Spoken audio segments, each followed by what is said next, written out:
Встречаем на льду участников первой группы.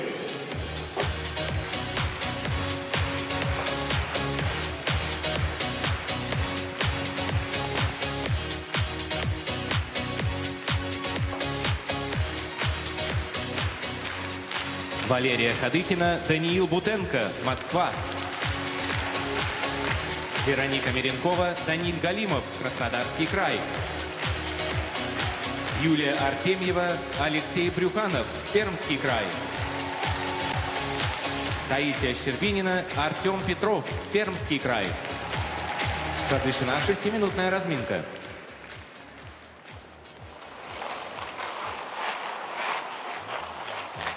Продолжаются прямые трансляции Первого канала из Челябинска, где проходит финал Гран-при по фигурному катанию.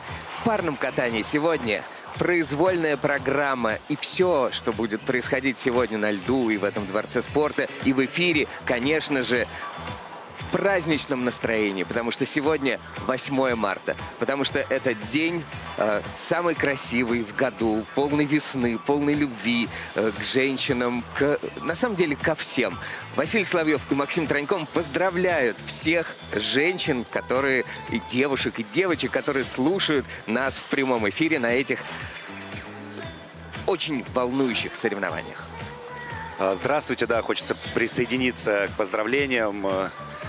Вы самые светлые, что у нас есть, наши дорогие женщины, поэтому мы вас поздравляем от всей души с этим весенним праздником. И в Челябинске, кстати, настоящая весенняя погода. Сегодня очень тепло, солнечно. И надеюсь, что также будет и у нас на соревнованиях тепло, солнечно. И что все спортсмены будут для вас кататься сегодня чисто и здорово. Ну, чувствуется праздник, но есть еще один важный момент, важная дата, потому что сегодня, 8 марта, исполняется 85 лет выдающемуся тренеру и в свое время потрясающему парнику Алексею Николаевичу Мишину. Сегодня он с утра здесь на стадионе, на тренировках вместе со своим тренерским штабом, со своей супругой, со своими учениками. Счастливейший человек. Вместе с Тамарой Москвиной, напоминаю вам, в 69 году они были серебряными призерами чемпионата мира, в 68-м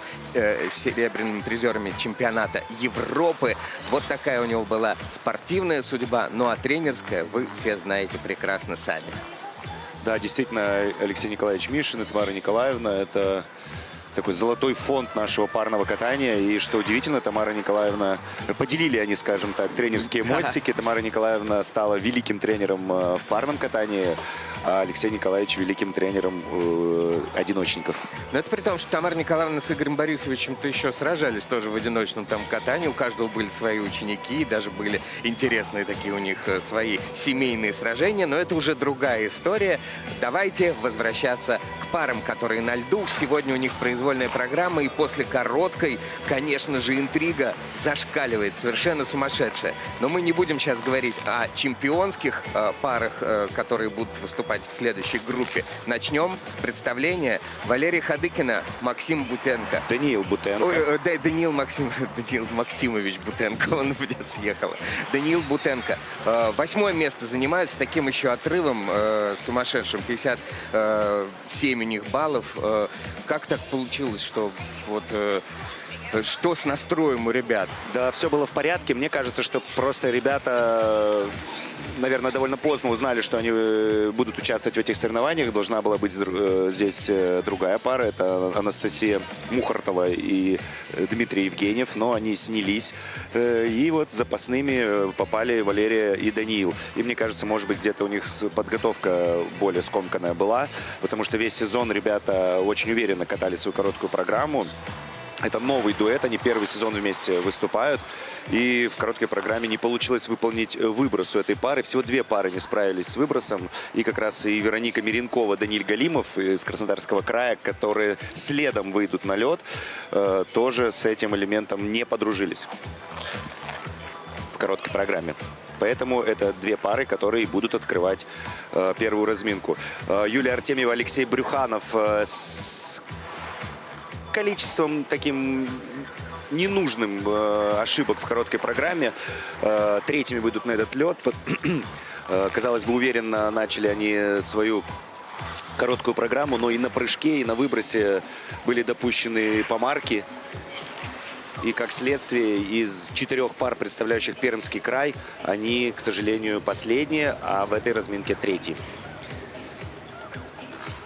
Ну и Таисия Щербинина, Артем Петров, вчерашние юниоры, закроют эту разминку первую. Они классно откатали свою короткую программу, но конкуренция в парах настолько высока, что с чистейшей короткой ребята все-таки оказались в разминке первой. Хотя, конечно, могли претендовать и на разминку сильнейшую, вторую. Ну, таким образом, по сравнению с спортсмены, юниорскими завершение соревнованиями, у разминки нас осталось намного одна более разношерстная компания. Тренерская, конечно, на этих соревнованиях. Здесь представлены и Пермская школа, и школа Тутберидзе, и питерская школа, и Федор Климов, конечно. Такое более разнообразное представление о том, что происходит у нас в стране. Потому что, если посмотреть юниорские соревнования, такое впечатление, что все, кроме школы Тутберидзе, вообще больше ничего не существует. Ну, в парном катании, да, как-то очень развивается эта дисциплина, парное катание. И вот 6 пар на юниорском первенстве было из центра фигурного катания Терри Тутберидзе. И в финале Гран-при тоже сразу 6 пар представляли из 8 этот тренерский штаб. А здесь же только Байкова-Козловский из взрослых ребят, но мы их увидим уже во второй разминке. Также здесь Москва представлена Викторией Шляховой, это каток вдохновения, на котором когда-то и Федор Климов, который сейчас у бортика Краснодарский край представляет, и я тренировались. Конечно, Пермская школа, сразу 4 пары, это Павел Сусаренко и его команда. Вот, в общем-то, и весь цвет, который парного катания, который собран здесь, в Челябинске.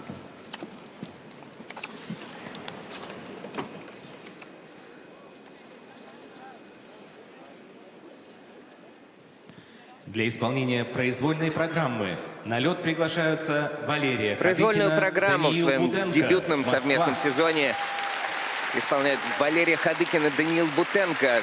Открывают эти соревнования из-за сложного старта в короткой программе. В произвольной они представят времена года в современной обработке. Спортсмены очень перспективные и интересные, и их программа, конечно, увлекает.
Валерия Хадыкина и Даниил Бутенко.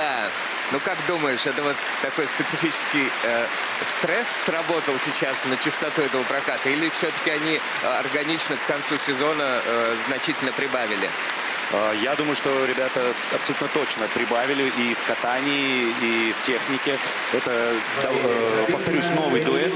Первый сезон вместе выступают. И вот к концу сезона как будто бы ребята уже и скатались. Действительно, сегодня очень уверенная произвольная программа. Настоящий подарок на 8 марта. И зрителям, и себе сделала Валерия. Они так радостно завершали этот прокат, что просто сияли счастьем, когда все прошло хорошо. Да, действительно, не блестяще, но хорошо, потому что все-таки были небольшие огрехи, небольшие потери в баллах в этой программе. Была ошибка допущена и на одном из выбросов касания свободной ногой, и еще недокрутная техническая бригада на параллельном тройном тулупе. Не там, где мы предполагали, да? Можно было предположить какие-то недокруты как раз на каскаде, а нашли там. Молодцы. Вот мы видим подкрутку, хорошая амплитудная подкрутка 3-го уровня. Тот самый каскад, который тоже просматривала техническая бригада. Это параллельный тройной Ридбергер, Ойлер, тройной Сальхов. И вот он, тулуп.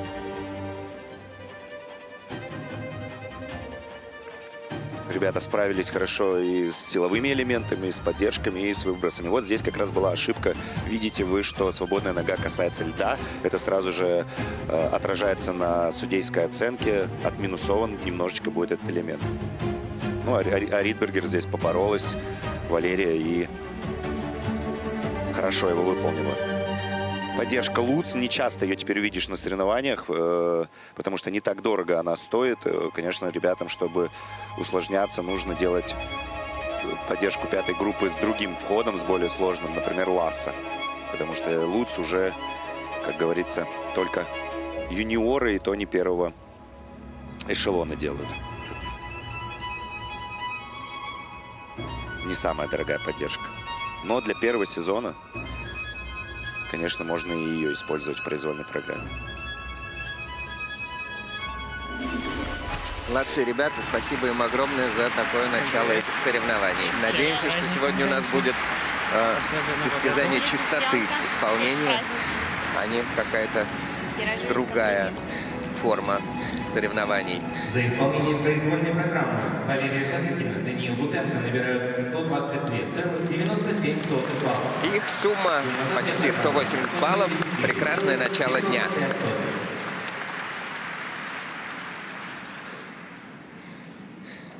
Для исполнения произвольной программы Крис Айзек и Аха в произвольной программе прозвучит у Вероники Миренковой и Даниила Галимова. В своей произвольной они обычно исполняют Ридбергер. Очень надеемся на чистый прокат по сравнению с короткой программой.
Ну вот обычно такая яркая заводная пара Вероника Меренкова и Даниил Галимов.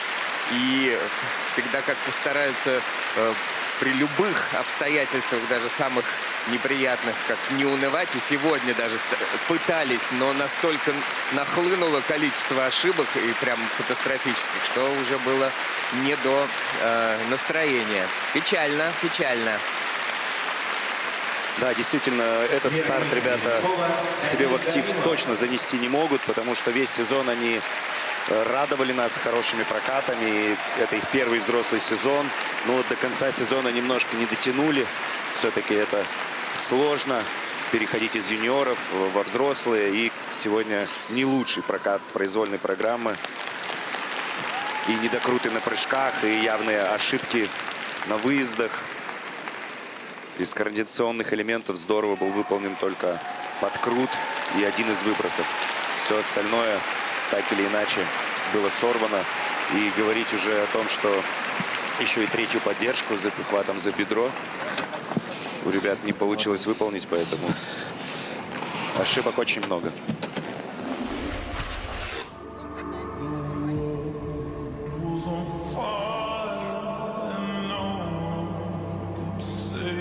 Вот мы видим параллельный Ридбергер.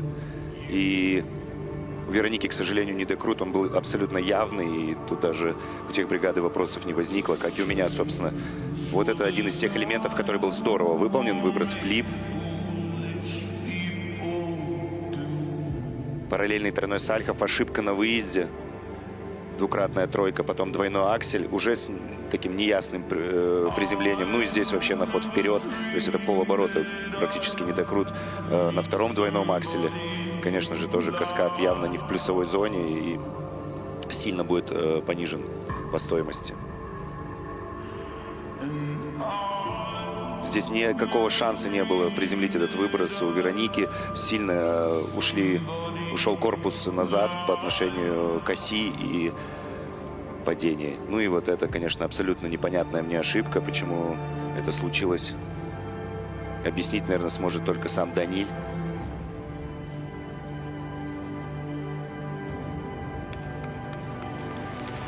Видим, мы расстроен партнер.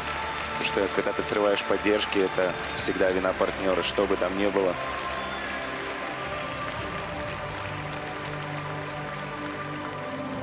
Поэтому и извиняется. Прости, говорит своей партнерше. Мне кажется, на всех хватило ошибок, не только на партнера, но партнер, конечно, как человек ответственный, должен нести, да, на себе весь груз всегда. Единственный невозмутимый человек у нас справа. И с этого Олимпийский дня все чемпион было Федор прекрасно Климов. просто. Спасибо вам всем за поддержку. Выдержал все, посмотрел, будет делать выводы уже на тренировках. Да, это серьезное отставание от своих конкурентов, и они занимают последнюю строчку на данный момент.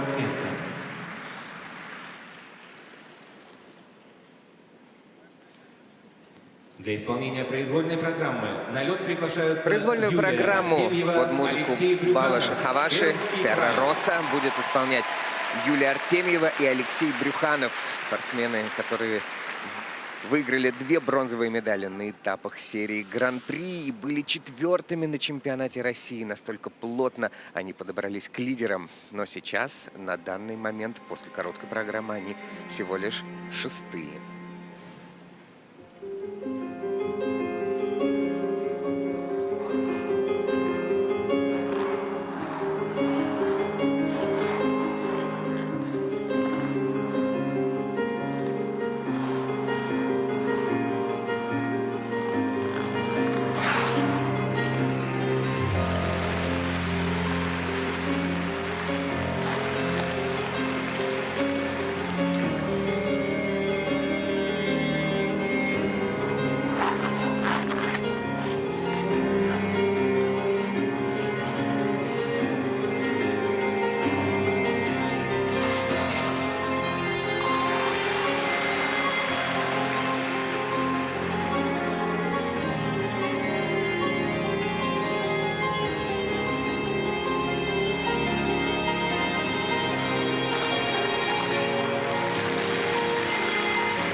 Очень красиво, очень трогательно. Удивительно эта музыка, да, как будто ее даже монтировать не нужно было для этого выступления. Настолько она здорово ложится и настолько она разнообразна и дает разное настроение, от хрупкости до какой-то эмоциональности.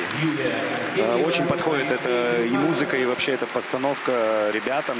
Браво Сергею Плишкину. который придумал эту программу, поставил эту программу. И, честно признаюсь, это моя любимая произвольная в этом сезоне у парников. Именно вот по постановке, по музыке. Все понятно. Такое классическое парное катание российское. Стильные костюмы, вот это вот пастельная Да, гамма вот всегда пишут друг такое. другу письма, ребята, Да. на льду, отправляют их, Получают их. читают. Открытки на 8 марта, Да, может да, быть. да. И радуются тому, что там написано. Да, действительно такая прям ода любви, и ребята очень органичны в этих образах.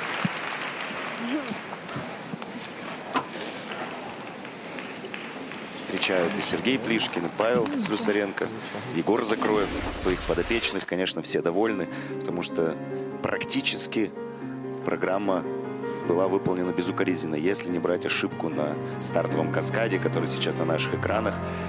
В отличие от короткой программы, очень уверенно с Сальховым справились ребята. Там Юля допустила ошибку. Потом одинарный аксель, это так и запланировано было. И двойной аксель. Здесь мы видим на приземлении небольшой недокрут и грубая ошибка с касания льда рукой. Очень легкая подкрутка с хорошим выездом, без потери хода. Параллельный тройной тулуп тоже очень уверенно был выполнен. Выброс флип тоже, в отличие от короткой программы, где был допущен степ-аут, сегодня абсолютно идеальный. Видимо, тот день, который у ребят был выходной между короткой и произвольной, ребята все-таки посвятили тому, чтобы наладить элементы. Так удобно, кстати, когда есть дополнительный день? Это индивидуально, кто как любит. Я очень любил выходной. Чаще слышу, что лучше подряд выступать ребятам больше нравится, но нам с Татьяной этот выходной день всегда помогал как-то отключиться, перезагрузиться. И мы всегда гораздо легче и лучше катали произвольную с днем выходным.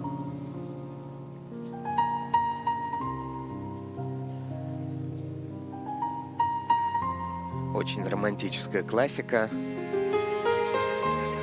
Может быть, не назовешь такую программу какой-то экстраординарно современно прорывной, но зато она все равно в своей классической интерпретации очень свежа. 68-68. Разделяю твою любовь к этой программе. Там галка стоит на аксе? Или это плюсик? Я не вижу, нет, по-моему, плюсик. Хотя мы- Разглядывают оценки, которые также есть на ваших экранах. Всего лишь 2 минуса у них за всю программу произошли. В остальном в зеленой зоне спортсмены находятся. Ну и, конечно же, занимают на данный момент первое место. Вышли за 200 баллов. А мы уже на череп было 200. Первые по 200. Для исполнения произвольной программы на лед приглашаются Таисия Щербинина, Артем Петров. В завершении первой группы участников Таисия Щербинина, Артем Петров. Та самая Таисия, которая в начале нашей трансляции посылала такие волшебные воздушные поцелуи, праздничные, сегодня 8-мартовские. Вчерашние юниоры сегодня прекрасно выступают во взрослом катании.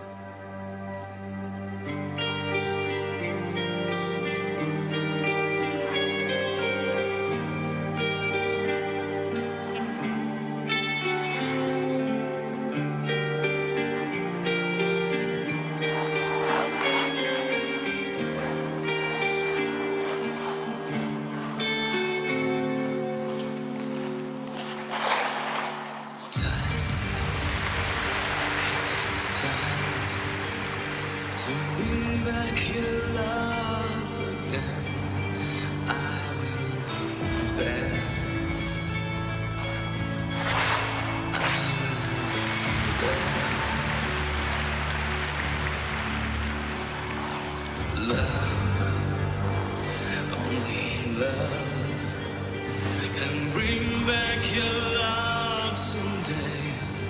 I will be there. I will be there.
Таисия Щербинина, Артем Петров. По-моему, очень боевая девушка, конечно, Таисия. И такой непростой прокат под хит нашего с тобой детства. Да, действительно. Сложный прокат, и всегда сложно находить слова, когда симпатизируешь ребятам. Я в трансляциях не раз говорил, что Таисия в перспективе может стать одной из лучших парниц мира, потому что и по антропометрии, и по хореографии очень сильная фигуристка и многое умеет. Хочется пожелать ребятам развития какого-то все-таки уже во взрослом парном катании, более уверенного исполнения силовых элементов, потому что поддержки, ну, мне волнительно смотреть за поворотами у Артема, и как-то я переживаю за Таисию наверху, потому что очень неуверенно В чем выполняются проходы. обычно причина кроется в неотработанной технике или в недостаточной физике в такой ситуации? Вот то, что тебя волнует. По-разному бывает. Бывает, что и где-то физически пока не дотягивает, что молодой парень, растущий организм. Бывает, где-то уверенности не хватает, наглости, напора. Да и просто владение телом и коньком, это же все нарабатывается. Парное катание довольно сложный вид технический. Многому нужно учиться, многое нужно уметь, и соединять и силу, и координацию. Тройная подкрутка 3-го уровня достойно была выполнена. Вот на каскаде была ошибка. Сразу же здесь на двойном акселе, на ход вперед. И О третьем акселе пришлось забыть сразу же включаться дальше в программу. Тулуп здесь уже Таисия просто браво поборолась. Летела совсем не в оси, но тем не менее вытащила этот элемент. Но не вытащила выброс Ридбергер. Здесь степ-аут тоже ошибка. Много было мелких ошибок допущено. Что тут говорить. С этим выбросом все в порядке. Это выброс флип. И мы видим, как отрабатывает на выезде. Хореографически зарабатывает те самые плюсики от судей. Но это серфинг от Павла Слюсаренко.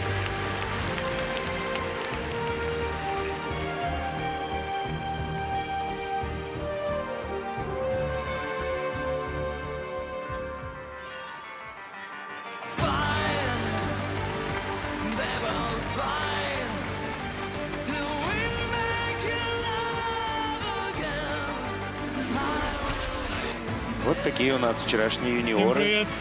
Все дамы. Да, серебряные С 8 призеры марта. первенства прошлого года. Поздравляют с 8 марта еще раз и ребята из Кисенкрай. Наших женщин. Всем спасибо за поддержку. Пермь, привет. С праздником. За исполнение произвольной программы. Ну что ж, всем привет в Перми. И оценки свои ребята уже видели. Недобор в районе 6 баллов до Юлии Артемьевой и Алексея Брюханова в общей сложности. И они на второй строчке. А впереди вторая группа участников.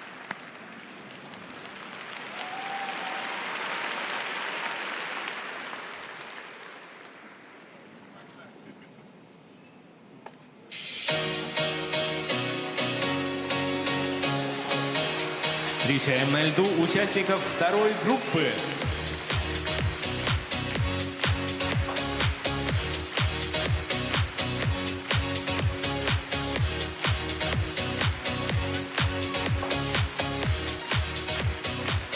Елизавета Осокина, Артем Грицаенко, Пермский край, Республика Татарстан. Екатерина Чекмарева, Матвей Янченков, Пермский край. Александра Байкова, Дмитрий Козловский, Санкт-Петербург. Анастасия Мишина, Александр Галямов, Санкт-Петербург. Разрешена 6-минутная разминка.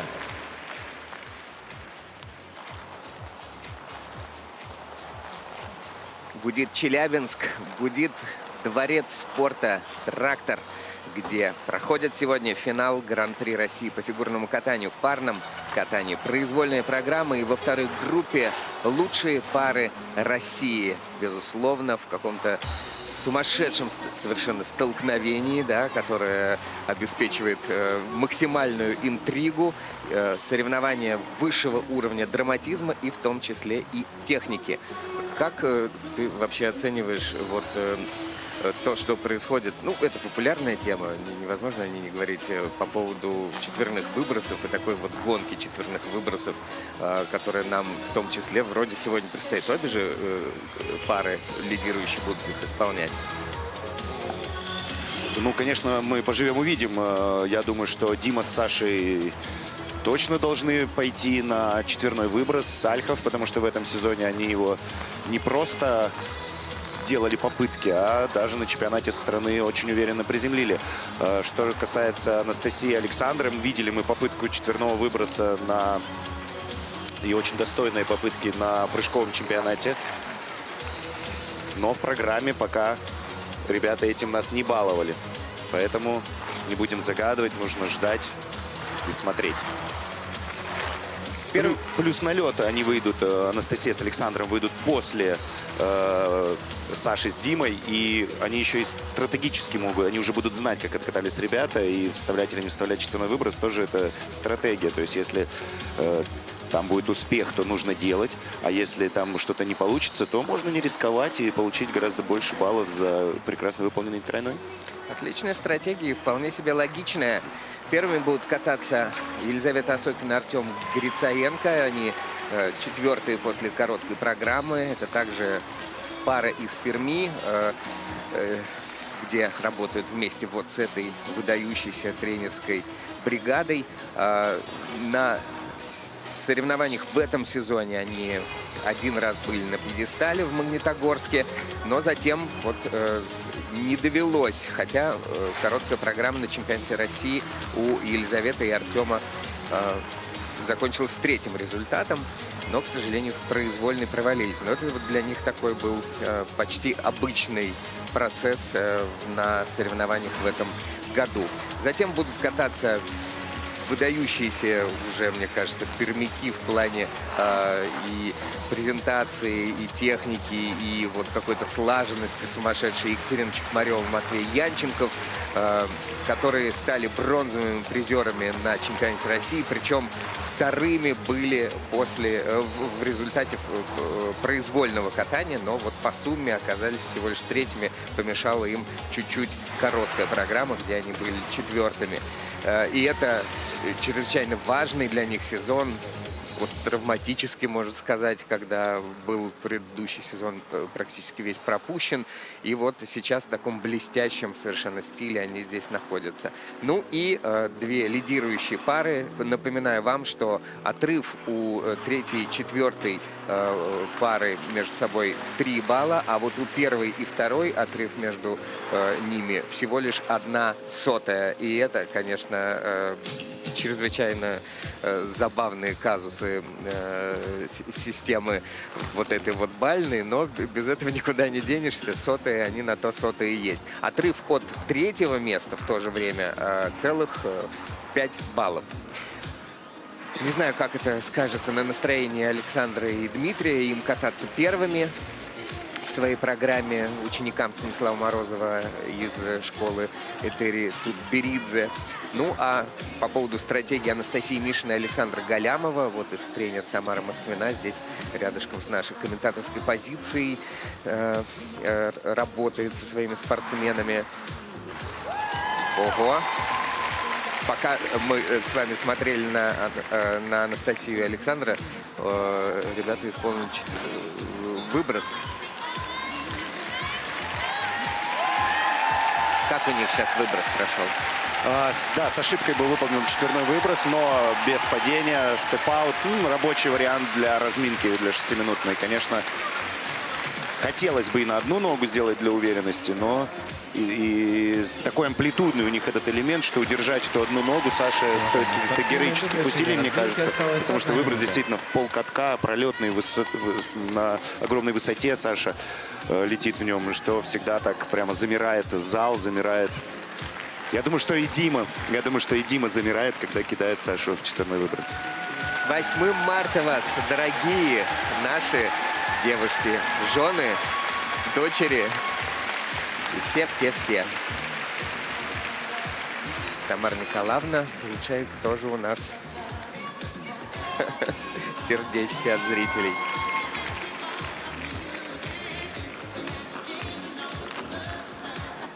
Ну, рассматриваем ли мы вот нынешний сезон именно как дуэль? Так ли получается? Или все-таки у всех была какая-то возможность, ну, не у всех, а у некоторых вклиниться вот в эти взаимоотношения лидирующих пар, но просто не использовали эти возможности пока? Или дуэль, вот только Ну, две. мне кажется, что пока только сами спортсмены могут проиграть кому-то другому своим плохим катанием, а так, конечно, пока подтягиваются те же Катя с Матвеем к лидирующей вот этой двойке, но как-то вот у нас уже классика такая в парном катании в противостоянии этих двух дуэтов. Это 4-летие. Да, очень долго и очень продуктивно.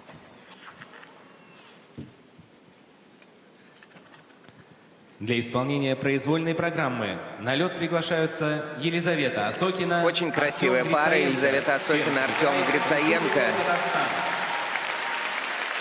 Она из Казани, он из Челябинска. Тренируется в Перми. И 4-е место после короткой программы для того, чтобы в произвольной продемонстрировать свое классическое драматическое танго Роксаны.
You don't have to put on that red light.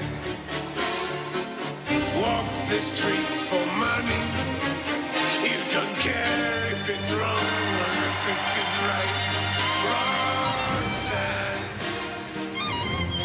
you don't have to wear that dress tonight. Roxanne, you don't have to sell your body to the night. His eyes upon your face, his hand upon your hand, his lips caress your skin. It's more than I can stand.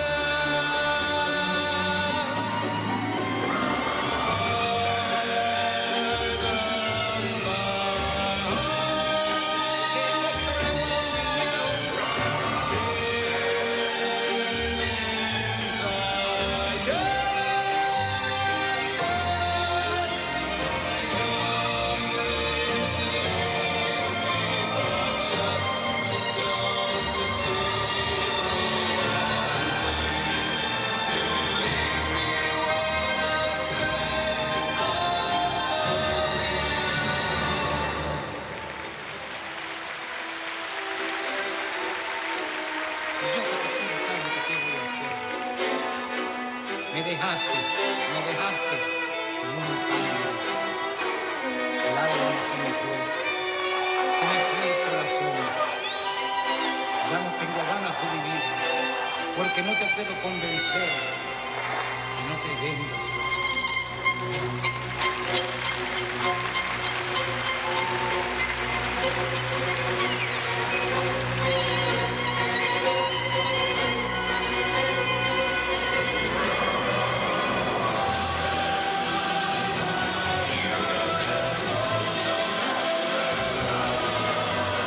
Feel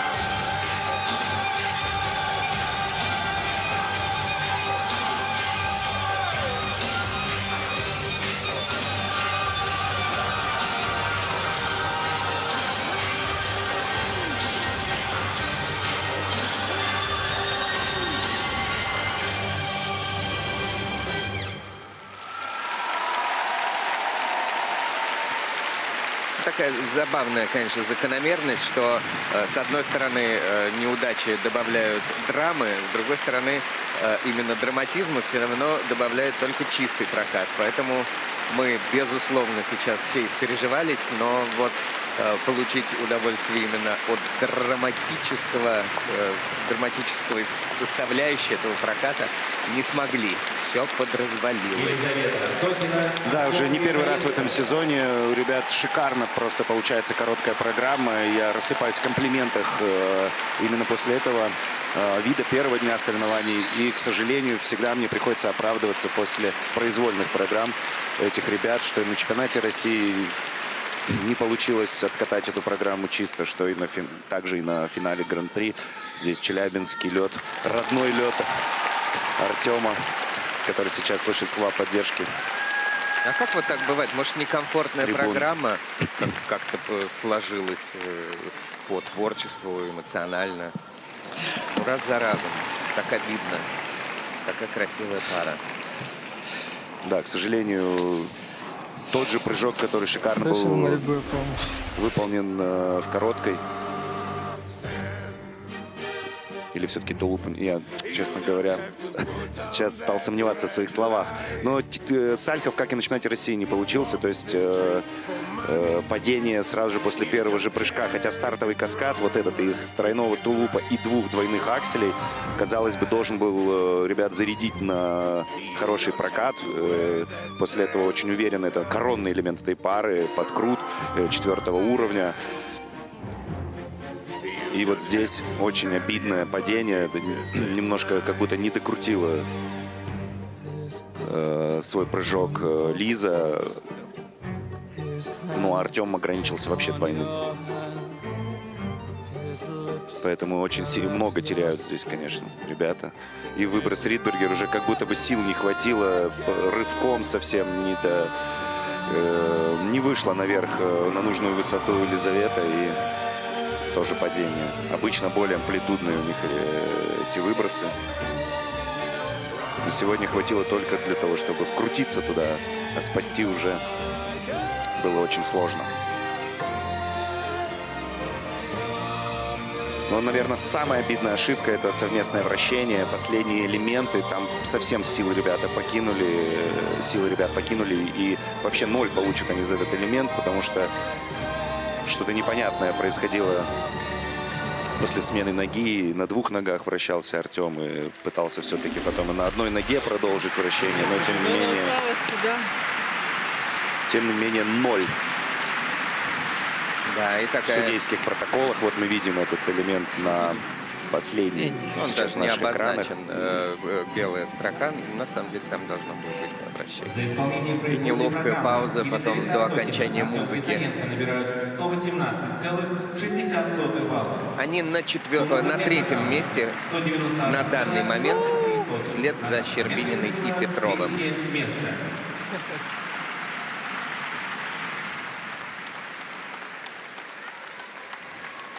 И в своем краевом соревновании пока на последнем среди пермяков. Екатерина Чекмарева, Матвей Янченков. Екатерина Чекмарева, Матвей Янченков. Очень по-прежнему можно называть перспективная в плане восхождения пара, потому что впереди у них постоянно маячат еще 2 строчки. Все время бронза, бронза, бронза. И вот сейчас они в очередном сражении в финале Гран-при.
Шикарная, конечно, пара. Мощная, красивая. Но вот для того, чтобы ворваться в борьбу элиты, все нужно делать прямо идеально. Да, действительно, нужны чистые прокаты, нужно завоевывать это уважение у судей. Пока что, конечно, любовь зрителей и симпатии нас, комментаторов. Но дело в том, что элементы делать нужно. Элементы делать нужно и делать их чисто. К сожалению, сегодня была и грубая ошибка, и были мелкие ошибки, которые мы сейчас разберем на повторах. Тем не менее, это был очень мощный прокат. Классная программа и классные ребята мощно катаются на хорошем ходу, на хорошей скорости. Эффектные элементы и очень яркая точка. То есть даже вот это совместное вращение, которое, например, у предыдущей пары вообще 0. А здесь с классными надбавками, потому что с интересными позициями на хорошей скорости выполняется, с интересным заходом. Сразу же после поддержки во вращательную на одной ноге уходит часть. И, конечно, это все очень и очень ценится и хорошо отплюсовывается судьями.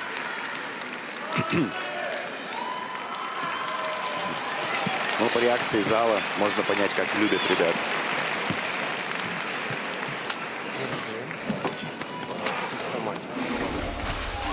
Реакция абсолютно переполненного зала. Ни одного свободного места.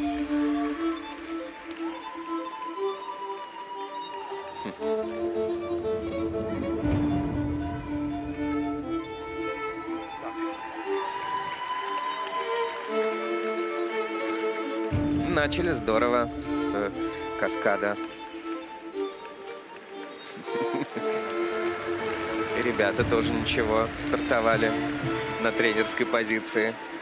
Скоро Да. им тоже надо будет оценки выставлять. Сколько нервов тратит, конечно, этот тренерский штаб. Сразу 4 пары подряд выводить. Это, конечно, огромные эмоциональные перегрузки. Вот, наверное, ошибка номер 1. Это приземление с выброса. Мы видим касание свободной ногой. Он, да, в плюсовой зоне этот выброс остается, но, тем не менее, не так сильно отплюсован, как это могло бы быть. Здесь двойной только тулуп у Катюши. И, к сожалению, потеря баллов будет тоже колоссальная. И сразу же в минусовую зону он уходит. Этот элемент. Очень много интересных, ярких находок. Это хореопоследовательность. Тоже очень оригинальное положение. И вот второй выброс и практически та же самая ошибка. То есть и здесь тоже касание мы видим ногой. И оно такое уже более явное. Прям бил конек опорной ноги. И, конечно, пришлось страховаться. Но этот элемент, он даже в минус будет, наверное, все-таки Вот все-таки оценен. это какое-то другое касание ноги было на Да, первом выбросе? есть когда опора, прям явная опора, то это карается. Серьезно, если так чиркнули чуть-чуть, то если выброс большой, высокий, как у ребят, то на это судьи делают акцент на пролет, на высоту, что приземлиться действительно сложно, и тогда это не так сильно карается. А когда опора, прям ты используешь есть ногу для того, чтобы Не те самые удержаться. классические две ноги при приземлении, а это все-таки другое. Ну, конечно же, они на вершине турнирной таблицы, у них 216 баллов, но вот для какого места итогового хватит этих баллов, мы узнаем через несколько минут. Для исполнения произвольной программы на лед приглашаются Александра Байкова, Дмитрий Козловский. Трехкратные чемпионы России в этом году, в том числе выигравшие 2 турнира серии Гран-при, в том числе у своих главных оппонентов Мишина и Галямова. Александра Байкова и Дмитрий Козловский, ученики Станислава Морозова, на второй позиции номинально, но на самом-то деле, все мы понимаем, 1/100. Считай, в равной ситуации находятся эти соперники. И вот первая программа.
Александра Байкова, Дмитрий Козловский. Мы на одном только этом выбросе четверном испытали американские горки, потому что были в полной уверенности, что они его сделали уже. И нет. Да, я уже просто начал Аплодировать уже аплодировать, руки потому что занесли. думал, что Саша его вот прямо сейчас уже вытащит. Прям встала она на одну ногу, но, к сожалению, не удержала и падение. И это очень обидно, потому что этот четверной выброс, он такой сложный, но он стоит не так дорого, всего 6,50, а с падением это будет 3,25 и, конечно, большая потеря баллов. Находит на одном из двойных акселей в каскаде еще и недокрут у Саши. Конечно, сейчас техническая оценка немножко будет падать. И Тодос опускается на первый уровень. На первый. Ничего себе. Очень странно. Мы удивились, когда второй-то был по протоколу, который находится перед нашими глазами. Слушай, ну а вот сейчас, когда исполнялась эта программа, ну, можно ли сказать, что это был какой-то пиковый прокат у них сегодня? Ну, если даже вот отбросить четверной, потому что мне показалось, что вот у них, когда они раньше делали поддержку, то прям вот через... Саша тоже. Ну, через весь короткий борт они делали поддержку, а сейчас так как-то все покороче было немножко, скорости как будто было меньше. Или нет? Ну, прокат может быть не самый мощный, который ребята в этом сезоне выдавали, но тем не менее я не могу ну, сказать. уровень понятно, что высочайший, но я имею в виду по сравнению с ними же. Ну да, сегодня такой более рабочий, наверное, где-то прокат был, но все-таки ребята молодцы, они справились практически со всеми элементами, кроме этого четверного выброса. Пусть здесь на каскаде и техбригада минусует, ставит кушечку, недокрутик на одном из акселей. Вот он четверной, ровный, весь в оси, все уже одна нога и падение, к сожалению. Ну,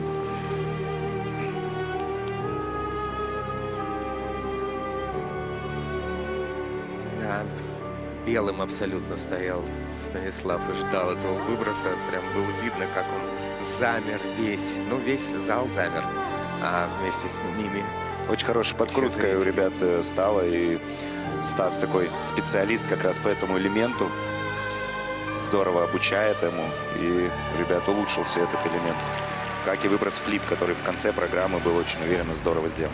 Но настроение Александра держит. А вот что все-таки с Тодосом-то где в 3 уровня потерялись? Высоко, может быть, посмотрели, что Саша высоко находится. Он высоковатый, но я бы не сказал, что это первый уровень. По мне, 3-й. Уж как-то очень жестко у нас судят. И я смотрел Олимпийские игры, как пары выполняют эти Тодосы. И так жестко, как у нас, техбригады, мне кажется, нигде не судят на международных соревнованиях. Видимо, готовят к какому-то головокружительному международному старту в будущем. Такое ощущение, что нам, спортсменам, ну, когда между собой наши ребята соревнуются, уровни гораздо сложнее будет набирать, если когда мы вернемся.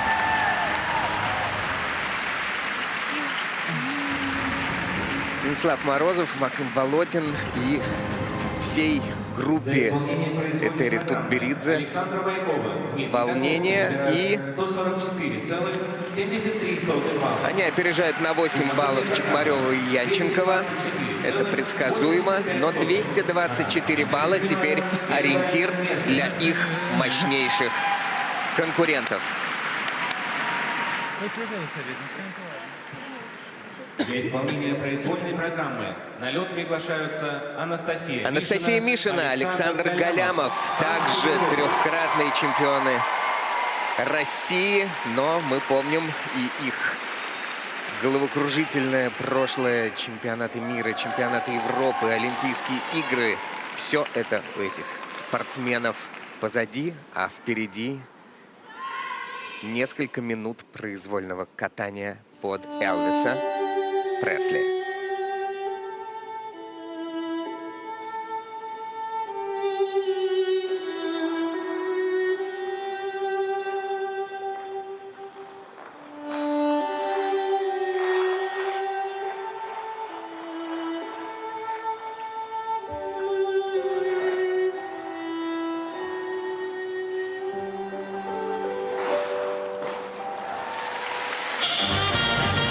It's you're looking for trouble, you came to the right place. If you're looking for trouble, just look right in my face. I was born standing up and talking back. My daddy was a green-eyed mountain jack because I was evil. My middle name was Marie. Well, I'm evil. So don't you mess around with me.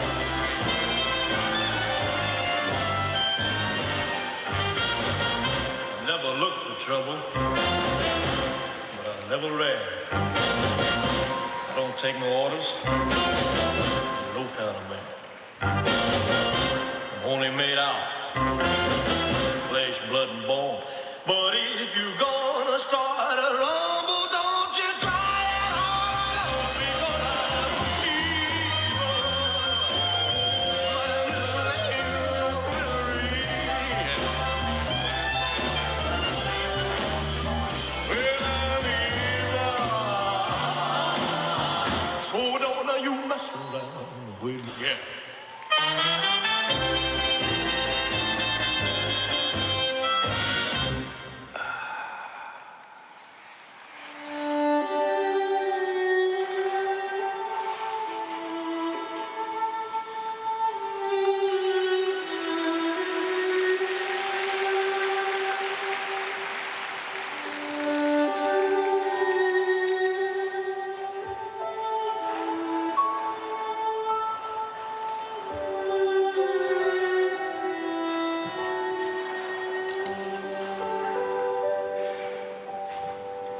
Love me tender, love me sweet, never let me go.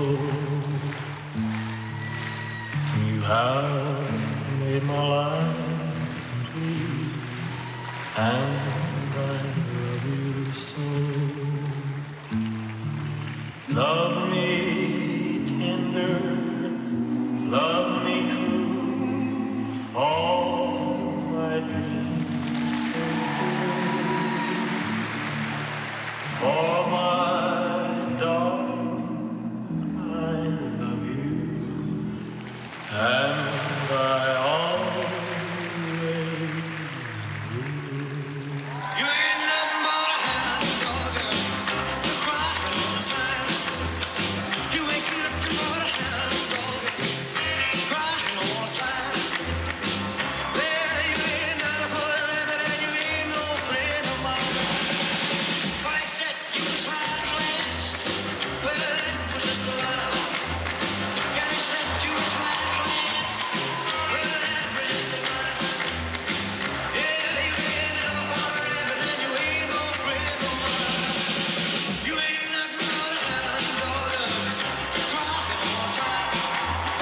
You ain't nothing but a hound dog, crying all the time. Well, you ain't never caught a rabbit. You ain't no friend of mine.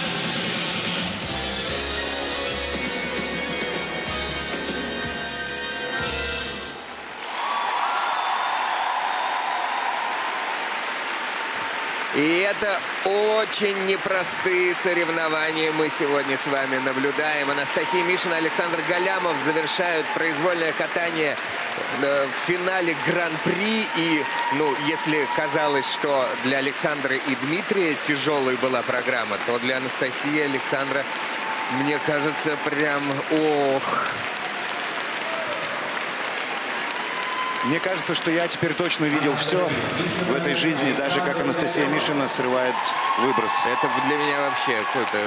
Что? Я просто не готов даже к этому был, потому что если они едут на выброс, Настя 100% делает. Тут падение, потом степал там 2 ноги. Конечно, ошибок было много, и как будто бы по скорости тоже немножко просели где-то в моменте ребята.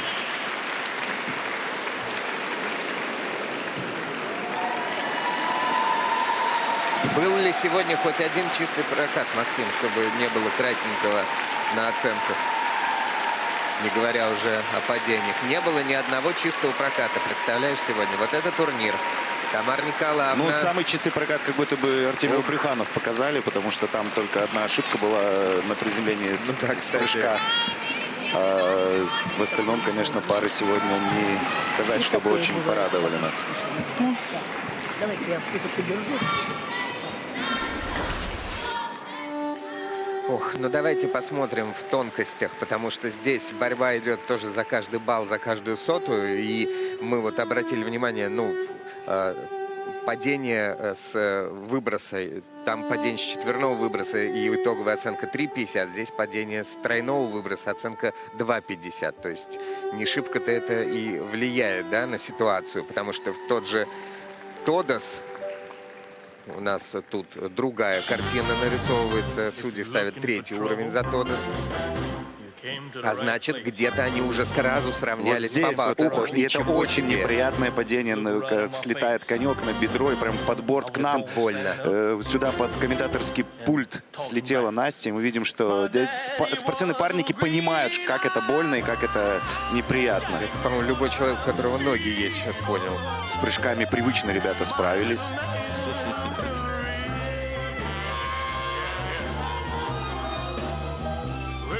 Да, вот на данный момент в судейском протоколе 3-й уровень стоит у Тодоса. То есть эта оценка будет выше, чем у Байкова и Козловского за этот элемент, который у них был. Это, кстати, казус вот этот вот. Хорошо, что нам операторы поймали в момент произвольной программы. У ребят цепочка у Саши зацепилась за платье Анастасии, но хорошо, что быстро вышли из ситуации, отцепились и продолжили свой прокат. Разница в Тодосах тоже 1 балл, честно и говоря. вот ошибка на 2 ноги. Степ-аут. А вот это уже последняя минус. ошибка. Это вот та, которая, наверное, все. Ну, здесь видно на 2 ноги. Это опора, просто четкая опора свободной ногой на лед. То есть это не чирк, а это прямо встала на 2 ноги, поэтому это сразу же и у судей тоже в минус уходит элемент. Хо-хо-хо. Вот она. Мощнейшая дуэль этого сезона и заканчивается таким образом практически. Она закончится, скорее всего, так же, как чемпионат России. Потому что и произвольную программу, я думаю, что Янченкову тоже, Чекмарева-Янченкову произвольную программу, наверное, ребята тоже проиграют.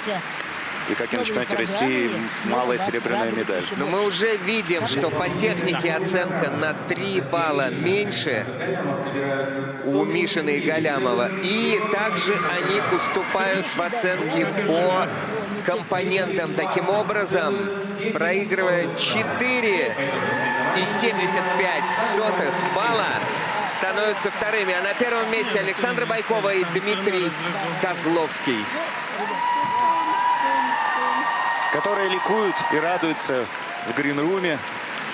Привычно пойдут поздравлять своего тренера Станислава Морозова, который в этом сезоне просто перевернул картину в парном катании, вернувшись на тренерский мостик и одержал победу на всех основных турнирах этого года. Но они большие 2 молодцы. этапа серии Гран-при ребята выиграли. Финал Гран-при выиграли и являются чемпионами России. И четверной выброс здесь, по-моему, не тот инструмент, который делает эту победу, а совсем другие вещи. Но он тоже в перспективном развитии важен. Но хочется поздравить и Анастасию Мишину и Александра Галямова, потому что очень сложный сезон. Действительно было тяжело. После травмы Саша восстанавливался. И, конечно же, желаем им здоровья, чтобы это межсезонье хорошо прошло. И дальше они радовали своих болельщиков. Ну а сейчас интервью с победителями этого турнира. Первыми победителями на сегодня во взрослом разряде.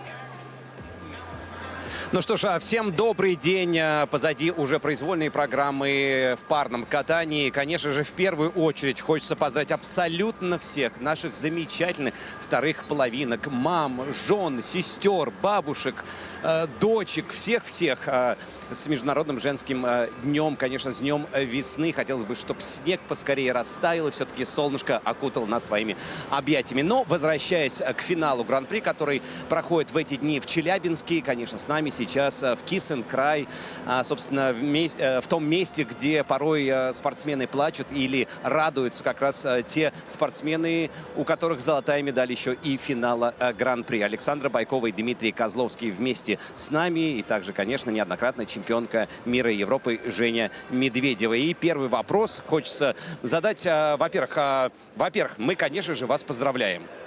Очередная золотая медаль после золотой медали чемпионата России. Но вопрос состоит в том, что и на чемпионате России, и здесь не обошлось без ошибок.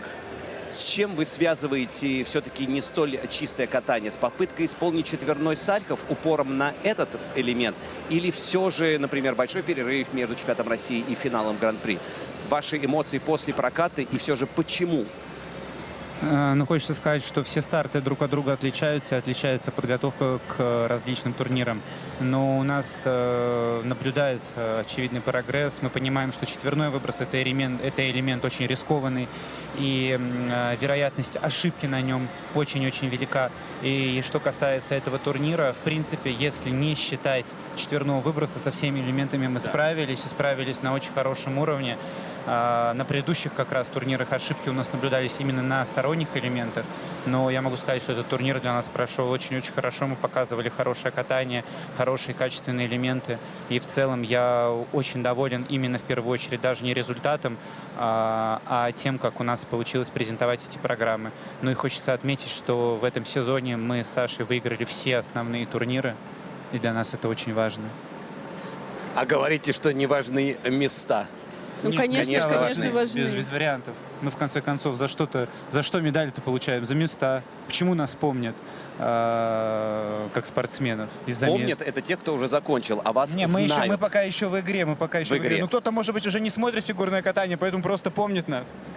Но если учитывать то, что этот турнир один из заключительных турниров в этом сезоне, этот сезон у вас выдался таким, как на американских горках. Мы вот сейчас за кадром с Димой это обсудили, что туда-сюда по настроению вас мотало. Но тем не менее, в основном золото главных стартов этого сезона у вас. Если подводить итоги, если взять все аспекты, и сложность исполнения, и прыжковый турнир, на котором вы тоже прекрасно себя показали, мы видели огромное количество замечательных попыток четверного у вас там, не все получалось, но тем не менее, в общем и целом, этот сезон для вас какой?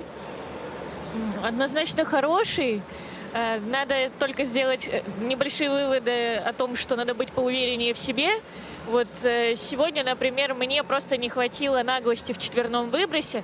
Надо было просто вот пойти на него как в омут с головой, короче, честно говоря. Саша, не надо, в омут как раз-то примерно-то и отправилась. Надо, наоборот, идти уверенно на выезд, Саша, не надо так. Ну, в общем, просто поувереннее надо быть, как-то в себя до конца верить, верить в своего партнера, но в партнера я не сомневаюсь, вот, и просто быть как-то позлее, наверное. А что нужно сделать для того, чтобы быть позлее и поувереннее? Всегда же есть причины и следствия.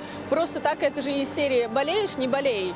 Вот не уверена, будь поувереннее. Это же так не работает. Есть какие-то, может быть, твои личные способы, чтобы вот взрастить себе вот эту соревновательную, ну, давай честно говорить, злость, потому что в спорте без этого никуда. На самом деле надо выбросить просто лишние мысли из головы на заходах на элемент, потому что, честно, я сегодня заходила на каскад, у меня полезли какие-то сомнения в голове. Я, слава богу, успела их перебороть перед каскадом, и я этим очень довольна. В плане работы над собой. Да, было заметно, что ты между прыжками такая... Прыгать, не прыгать, прыгать, не прыгать. Там уже было в атаку! Нет, а так надо быть позлее вот в мыслях и, наверное, подходить к стартам с более холодной головой, а не как-то в плавающем состоянии. Более холодной головой. Давайте чуть-чуть поковыряемся в этом значении, в смысле. А что значит с твоей стороны вот с более холодной головой? И, например, твоя фраза, что быть более уверенной, не без каких-либо сомнений. Нет ли ты умеешь управлять вот этим своим состоянием? но пока не всегда получается. В принципе, умею. А быть с холодной головой, это значит не эмоционировать, если что-то не получается в последнюю неделю перед соревнованиями. Либо, Сашуль, можно просто сотрудников попросить сделать похолоднее здесь на арене, чтобы тебе голову наоборот как-то нет. Тоже не вариант. Но мне импонирует очень вот эта связь между вами, и не только партнерская в плане фигурного катания, но еще и дружеская, и самое главное, с элементами юмора. Основной сезон позади, впереди только такие, можно сказать, выставочные турниры, где вас в следующий раз можно увидеть, ждать ли от вас новых программ. И, наверное, всех зрителей интересует, начинаете ли вы выбирать уже музыки для следующих программ, на следующий сезон? Безусловно, мы будем принимать участие в Кубке Первого канала. Потом, наверное, уже можно сказать, что мы примем участие в русском вызове. А дальше уже у нас планируется наш стабильный ежегодный тур Дери Тутберидзе. Поэтому я думаю, что нам предстоит еще очень много встреч с нашими дорогими болельщиками в разных уголках нашей страны. И не только.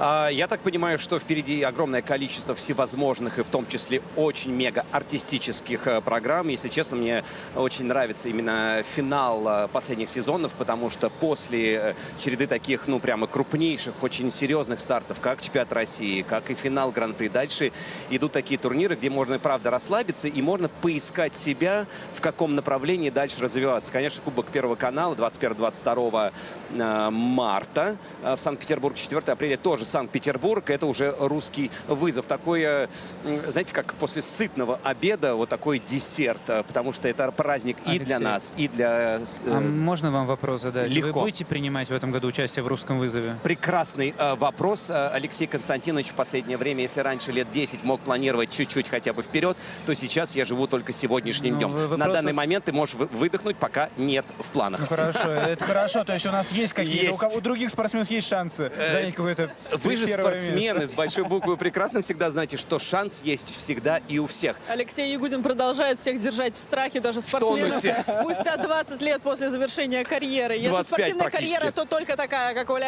у Алексея Ягудина. Еще раз поздравляем вас. Мы желаем вам такой же красочной карьеры, Как у наполненной меня, да, кубками Леша? и всевозможными медалями, но золотым окрасом таким.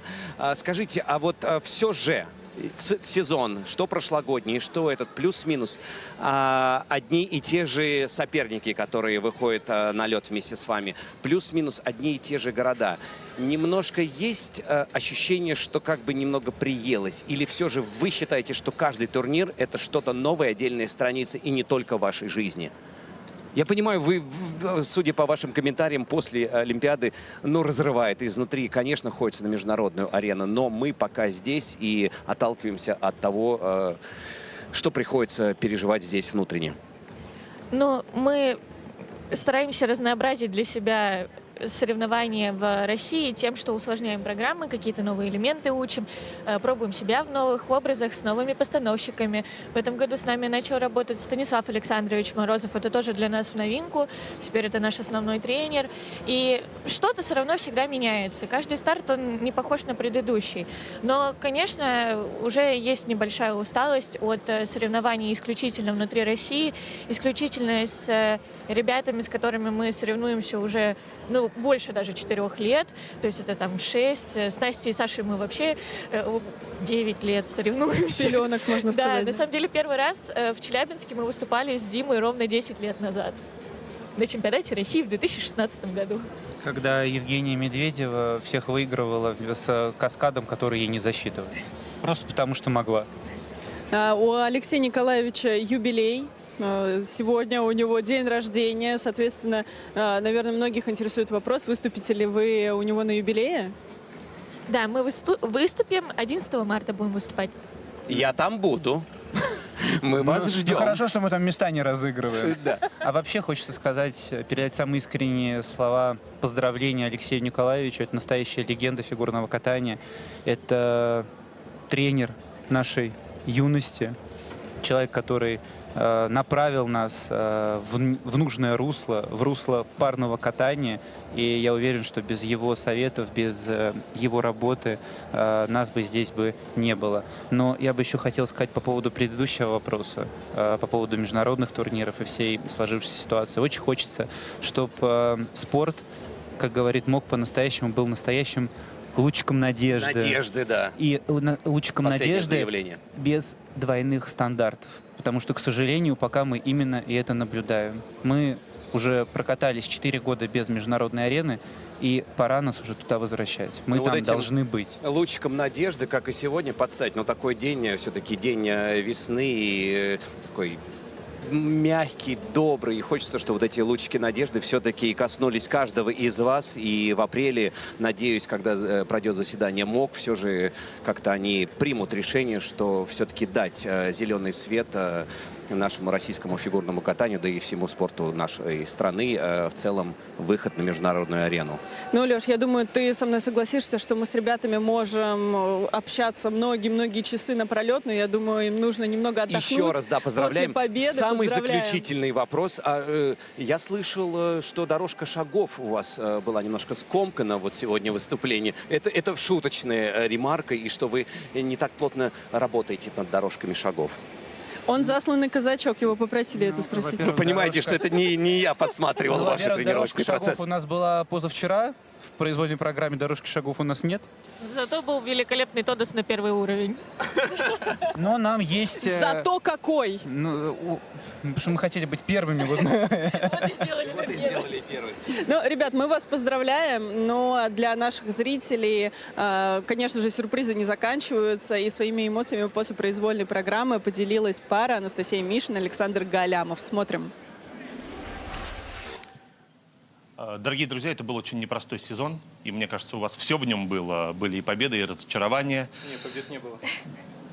На прыжковом была одна. Локальные победы, назовем так. Победа над собой и разочарования, были и недопонимания. Сезон очень сложный. И поэтому в такой чудесный светлый праздник, с которым, Настенька, я хочу вас поздравить, я хочу вам пожелать, чтобы все негативное у нас осталось позади, а дальше вперед вы шли, шагали дружно, вместе, командой и только в хорошем настроении. Саш, помогите мне, пожалуйста, поздравить Настю, и давайте найдем для Насти пару теплых слов. Расскажите, какая она, я бы сказал, терпеливая. Настя, да, терпеливая, яркая, уверенная,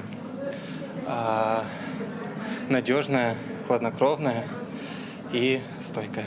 Даже неловко стало.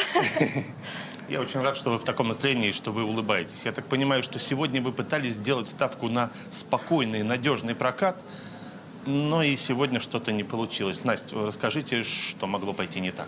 На самом деле настрой был хороший. Мы вышли, у нас на разминке все получилось. И не было каких-то предпосылок того, что пойдет что-то не так. Может быть, конец сезона просто. В целом тяжелый сезон как-то вот не складывается. Какой итог этому сезону можно подвести? Не то, что он не складывается, а такой опыт, это же тоже опыт, и какая-то, может быть, психологическая трансформация происходит внутри вас. Вы взрослеете. Каждый сезон не может быть удачным. И до этого у нас 2 сезона были очень хорошие. И, например, вот после Олимпийских игр 2022 года следующий сезон у нас был на спаде, я бы сказала. И, может быть, хорошо, что этот спад происходит сейчас, и в следующем сезоне мы уже будем набирать. Саш, какие ближайшие планы, какие желания сейчас, что больше всего хочется, как эмоционально разгрузиться?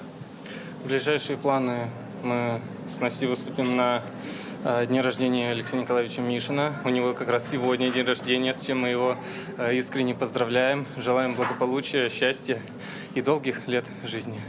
А также, конечно же, у нас Кубок Первого канала, турнир по шоу-программам «Русский вызов». Поэтому у нас работы хватает, и как только приедем домой, возьмемся за дальнейшую работу и как-то забывать о фигурном катании, но нет никакого времени. Все-таки у нас также был большой перерыв после прыжкового чемпионата, и там можно было разгрузиться. Сейчас уже март такой очень плотный. Спасибо вам большое. Знаете, что мы, как болельщики фигурного катания, и ваши болельщики, всегда рядом, и после неудачи, и после победы, всегда готовы вас поддержать. Спасибо. Ну что ж, а с нами сейчас двукратный олимпийский чемпион как раз в парном катании Максим Троньков. Человек, который знает абсолютно все. И как же сейчас не воспользоваться таким прекрасным моментом и спросить про итоги этого сезона, на твой взгляд, в общем и целом. Как идет развитие парного катания нашей страны и, собственно, над чем нужно работать в будущих сезонах? Ну, прежде всего, говоря о развитии, это здорово, что появилась еще одна пара в Перми, Чекмарева-Янченков, которые все-таки навязывают конкуренцию нашим лидирующим двум дуэтам, Байковой-Козловскому и Мишиной Галямову. В этом, наверное, главное развитие, что все-таки вот она, третья пара появилась, пара мощная, пара хорошо обученная, которая вот будущие 4 года, наверное, будет составлять лидером конкуренцию. Ну и наша русская классика, это Мишина Галямов, Байкова, Козловский. Весь сезон Саша после этой своей травмы, эпопеи с проваленной предсезонкой пытался восстановиться, как-то вернуться в этот соревновательный тонус. И, казалось бы, на чемпионате России по прыжкам мне показалось, что ребята вот нашли себя, обрели какую-то уверенность, очень четко выполняли элементы.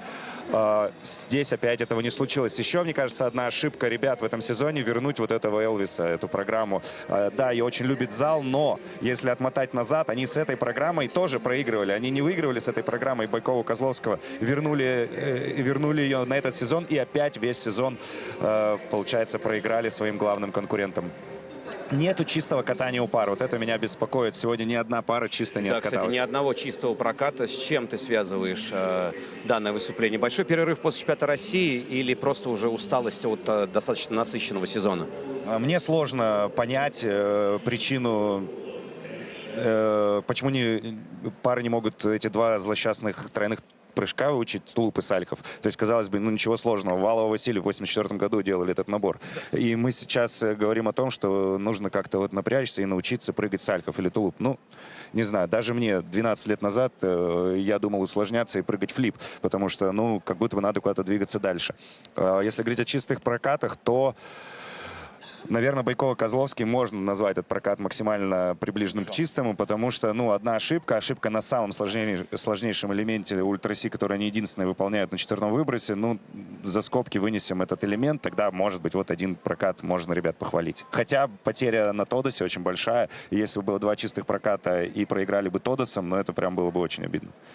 Ну а интрига на сегодня сохраняется. Совсем скоро на лед со своими произвольными танцами выйдут танцы, представители танцев на льду. Ну а пока что перед началом давайте посмотрим еще одно интервью Екатерины Чекмарева и Матвей Янченков. Друзья, вы знаете, я уже 7-й год работаю на большинстве турниров по фигурному катанию, и только сейчас хочу признаться, что на самом деле для меня фигурное катание всегда было на 2-м месте. Потому что никто и никогда не переубедит меня в том, что самое лучшее, что придумала наша вселенная, это женщины. Кать, мы поздравляем вас с Всемирным женским днем. Ну, о помощи здесь я хочу попросить у Матвея. Матвей, сформулируйте, пожалуйста, какие-то красивые слова, расскажите о том, какая Катя у вас прекрасная. Ну и всех женщин можно поздравить. Катя у меня очень интересная девушка, женщина. Она всегда красиво выглядит на любой тренировке. И характер у нее, вы бы знали. Обжечься можно. Я поздравляю всех женщин с 8 марта, свою маму, сестру и, конечно же, любимую мою партнершу Катю. А какое огромное количество женщин, девушек и девочек любят фигурное катание, любят ваш вид спорта. Давайте про него и поговорим. Я вас поздравляю еще с одним пьедесталом. Получается, на 2 главных турнирах в этом сезоне у вас есть медали. Довольны ли вы таким сезоном? Можно ли его в актив занести? Конечно, можно не записывать в актив прошлый наш сезон, потому что нас в нем не было. А этот сезон был хороший рабочий сезон. Мы залезли на 1-е место на Гран-при. Дальше, конечно, не удалось подняться выше 3-го места, но мы все равно довольны нашим результатом. Мы с вами после исполненной вами короткой программы обсуждали скорость вашу во время проката. Но, естественно, в длинной произвольной программе додержать ее физически тяжелее. Насколько сегодня с этим справились? И, в принципе, поподробнее расскажите о том, как прокат сложился. Не самый лучший прокат был все равно произвольной программы, но, в принципе, я довольна. Наверное, потому что это конец сезона, и недовольным быть невозможно. Настраивались также ну, я лично настраивалась, что также насладиться прокатом. Первую половину это почти получилось, а вот вторую уже там больше думал, как бы доехать. Как раз таки не хватило немножко физики. Да. Видимо, просто уже подустали. Уже немножко отдыхать нужно. Конец сезона. Конец сезона, совершенно верно. Самые главные старты позади. Какие планы, чего хочется? Весна, в конце концов. Хочется поучаствовать еще на Кубке Первого канала. Съездим, может, еще на русский вызов. Если нас, конечно, пустят. Ну, а так скоро отпуск. Да, скоро отдых. Смелее улыбайтесь, хвалите себя, вы это заслужили, вы большие молодцы. И нам всегда очень приятно видеть ваше фигурное катание. Успехов вам и растите над собой. Спасибо большое. Спасибо.